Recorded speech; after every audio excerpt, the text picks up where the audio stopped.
Merci Philippe Portier de me rejoindre sur scène. Pour l'accompagner, j'accueille François Vercelletto, journaliste qui suit les questions religieuses à Ouest France. Merci.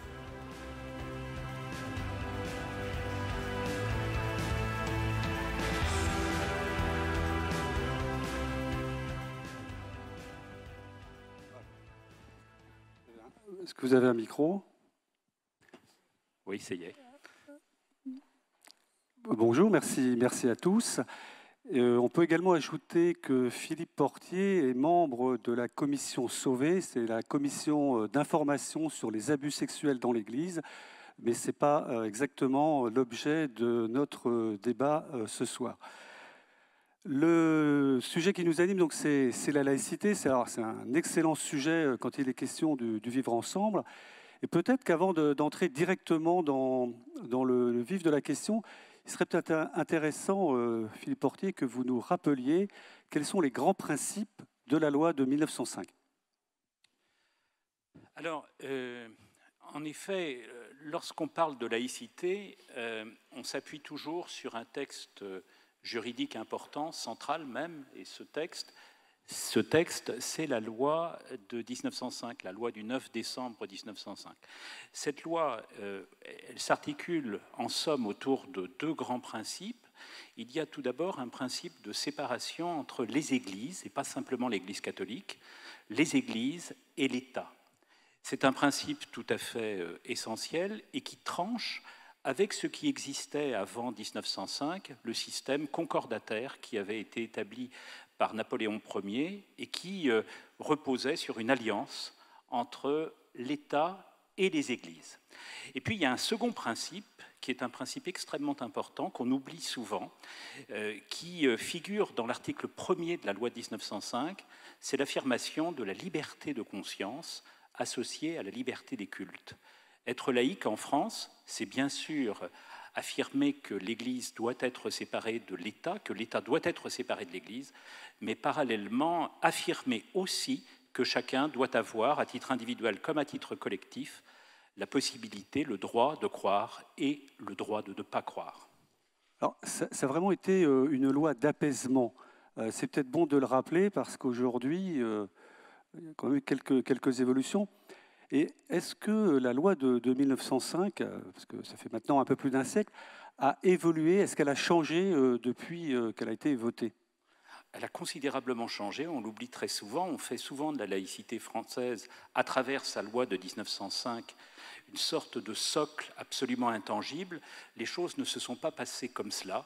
Il y a eu des évolutions internes à la loi et des évolutions qui sont venues de l'ajout de textes extérieurs, de textes exogènes. D'autres lois ont été ajoutées, des pratiques sont venues, des jurisprudences se sont mises en place, celles du Conseil d'État, qui ont d'une certaine manière reconfiguré la figure initiale de la laïcité, la figure que je décrivais tout à l'heure.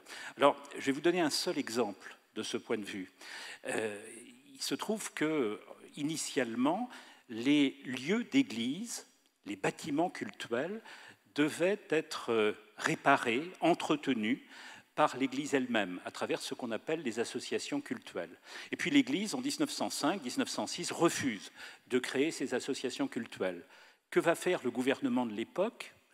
Le gouvernement dont le ministre des cultes est alors Aristide Briand, il va tout simplement décréter que ce sera désormais à l'État, les départements, les communes, d'entretenir les lieux de culte réservés désormais à l'Église catholique. Il y a donc là une différence d'emblée qui montre bien l'aspect extrêmement pacificateur de la laïcité de l'époque. Il y a sans doute une guerre des deux France, mais une guerre des deux France qui se résout par des modalités de compromis que Briand, en particulier, appuyé sur Jaurès, va mettre en place dans ces années-là. Alors, moi, je voudrais revenir sur un événement un peu plus récent qui, pour le coup, a été plutôt un point de crispation. C'est l'affaire des jeunes filles voilées de Creil et qui a conduit à quelques modifications, là aussi importantes, des lois en France. Et il y a eu un changement important à partir de ce moment-là. Alors, il y a une transformation des paysages religieux en France dont nous sommes tous les témoins. Ce qui caractérise le paysage religieux en 1905, c'est essentiellement l'hégémonie de l'Église catholique. L'Église catholique, à l'époque, c'est 95% de la population globale. Et puis, à partir des années 1970-1980, on entre dans une autre configuration. Les catholiques demeurent comme force majoritaire, mais ils sont très largement concurrencés désormais par les sans-religions, d'une part, qui représentent aujourd'hui autour de 50% de la population globale, et puis par la montée en puissance d'une nouvelle force religieuse, la force religieuse des musulmans qui sont d'ailleurs, on l'oublie trop souvent, extrêmement divers dans leurs affiliations religieuses. Certains sont très pratiquants, d'autres le sont beaucoup moins, et l'on voit même aujourd'hui dans la population musulmane s'affirmer des pratiques, des attitudes qui sont des attitudes agnostiques et parfois même athées, aux alentours de 7-8% de la population musulmane. Alors on voit bien qu'il y a là un nouveau défi pour la laïcité, faire face à une population musulmane diverse, mais dont un segment en son sein s'affirme de plus en plus au nom d'une identité clairement revendiquée. Une identité revendiquée à travers l'affirmation de nouvelles pratiques, participation à la prière du vendredi, respect strict du ramadan, halalisation de la vie, cette idée qu'il faut penser la vie à partir de la distinction entre le pur et l'impur, et puis aussi de plus en plus des revendications qui sont des revendications de type public, demandant aux institutions de la République de reconnaître l'identité religieuse comme étant une identité devant être protégée, mais plus que cela, promue même par la loi. Et ce que vont faire les jeunes filles en 1989, nous sommes en septembre-octobre 1989, les jeunes filles du collège de Creil, c'est d'affirmer publiquement, à travers le voile qu'elles portent, leur appartenance à la religion musulmane, c'est une chose, mais aussi la reconnaissance par les institutions de la République de leur propre spécificité.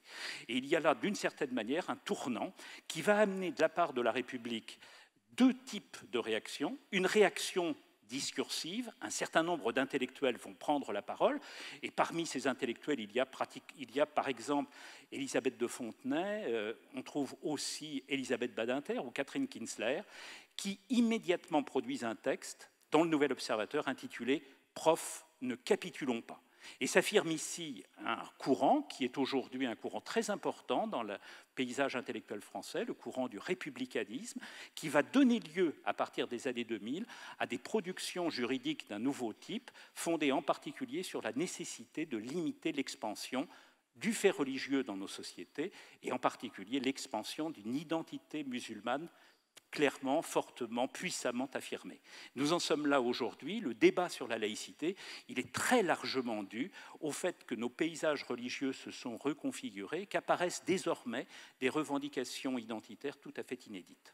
Mais est-ce que vous diriez qu'au travers de la loi de 1905, la société française sera en quelque sorte plus exigeante vis-à-vis des Français de confession musulmane que par rapport aux Français d'autres confessions?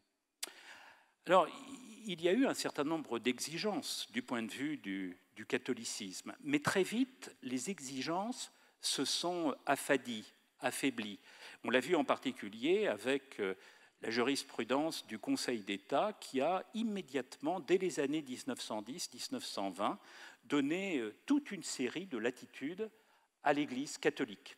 Par exemple, chacun d'entre nous en Bretagne en a le souvenir, le propre de l'Église dans l'espace public, c'était de s'affirmer à travers des processions. C'était de s'affirmer à travers un costume ecclésiastique. Déjà, le problème du vêtement posait question. Un certain nombre de prêtres, un certain nombre de maires ont voulu interdire les processions, ont voulu interdire la soutane, le port des signes extérieurs du point de vue religieux. Immédiatement, le Conseil d'État est intervenu pour dire « cela n'est pas possible ». Et il convient précisément de faire de la société civile dans laquelle nous sommes installés, un espace de liberté. Et de ce point de vue, l'Église catholique s'est affirmée finalement très vite à partir d'une liberté qui lui donnait la possibilité d'étendre son influence dans la société. Ce pourquoi, dès les années 1920-1930, elle accepte le fait laïque après l'avoir profondément rejeté dans les années 1900. Alors, il se trouve que ce compromis-là entre la République et l'Église est beaucoup plus difficile à obtenir pour ce qui concerne l'islam. On le voit bien dès les années 1990, il y a toute une réaction de type intellectuel qui va se déployer ensuite en réaction de type politique à travers des discours tout à fait inédits visant à rappeler les musulmans à l'ordre. Et tout cela va déboucher dans les années 2000 sur la production de nouveaux textes qui visent précisément à demander aux musulmans d'abdiquer la possibilité de s'exprimer de manière forte dans l'espace public pour réserver leur expression religieuse d'abord à la sphère privée. C'est un point qu'on impose aux musulmans, qu'on n'a pas imposé de la même manière aux catholiques, et probablement parce qu'il existe dans la société française une sorte de coextensivité entre l'éthos général de la population et puis une culture qui est, depuis maintenant un millénaire et demi, très marquée par la présence du christianisme. Est-ce que vous pensez que la loi de 1905 doit encore évoluer? Elle a toujours évolué. Elle est sommée d'évoluer aujourd'hui encore sous l'effet de la transformation des paysages religieux que je décrivais à l'instant, la montée en puissance, en effet, d'une part de l'islam et au sein de l'islam, à hauteur à peu près de 25-30% de la population musulmane, mais surtout dans les catégories les plus jeunes, d'un islam qui se veut volontiers identitaire. Et ça, c'est un problème évidemment que rencontre la société française, qui produit un certain nombre de discours, qui produit des discours du côté de ceux qui sont partisans de l'identité française forte, lourde, et on le voit en particulier du côté de l'extrême droite, mais qui produit des discours également de rétraction du côté du centre politique. Lorsqu'on voit par exemple les propositions de M. Macron l'année dernière et l'année précédente, elles consonnent tout à fait avec ce que vous venez de dire. Il y a eu de sa part une volonté de réviser la loi de 1905 en essayant de multiplier, de renforcer en tout cas, les procédures de contrôle sur l'expression religieuse. Qu'entend-on ici par expression religieuse? Le président Macron l'a dit à plusieurs reprises, essentiellement l'expression musulmane, qui risque de produire des éléments de sécession, des éléments de rétraction communautariste dans la société, et qu'il revient à l'État précisément de limiter. Alors tout cela a débouché sur un projet, on en a peu entendu parler, un projet qui visait à multiplier les contrôles, à multiplier les surveillances sur l'expression radicale du fait religieux. Tout cela a été commenté dans les mois derniers, aux alentours du mois d'octobre 2018, vous avez eu toute une réflexion sur cette question. Et puis très vite, M. Macron est revenu sur cette idée de réviser la loi de 1905. Il est revenu sur cette idée tout simplement parce qu'il s'est heurté tout à la fois à l'opposition des religions, qui craignaient la limitation de la liberté religieuse, et à l'opposition aussi du mouvement laïque, qui considérait que la loi de 1905 fait partie des valeurs, des institutions sacrées de la République et qu'il faut à toute force la respecter dans son intégralité.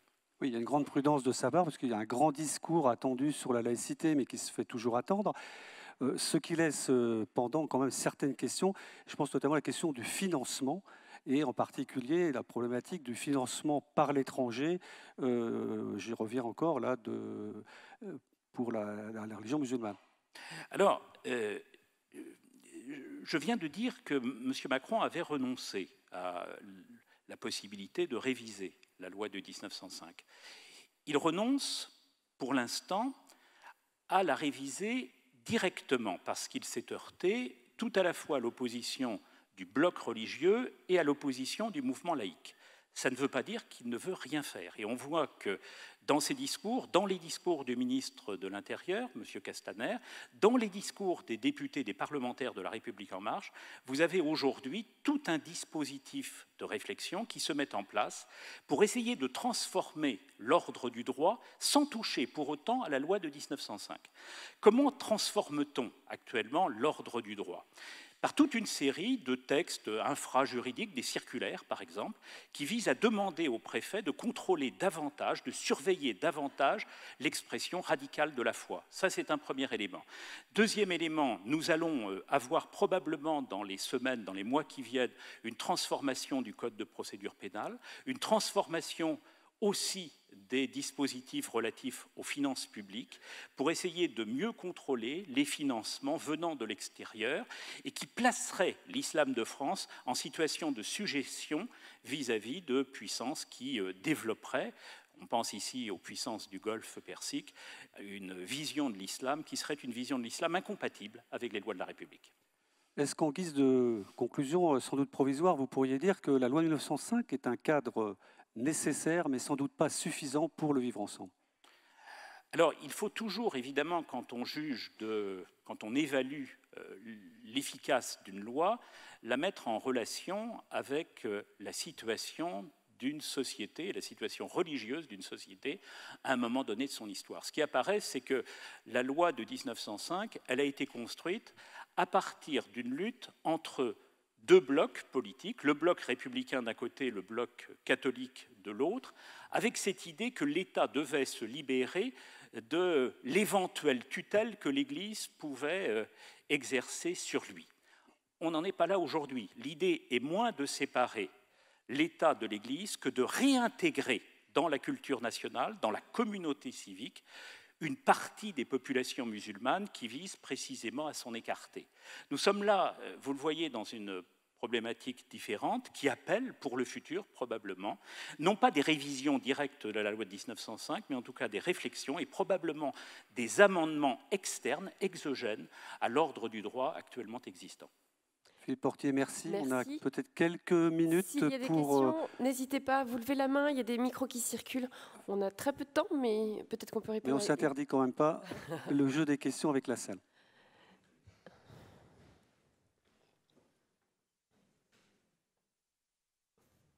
S'il n'y a pas de questions, c'est que tout était parfaitement clair et ça l'était. Merci à vous alors. Merci.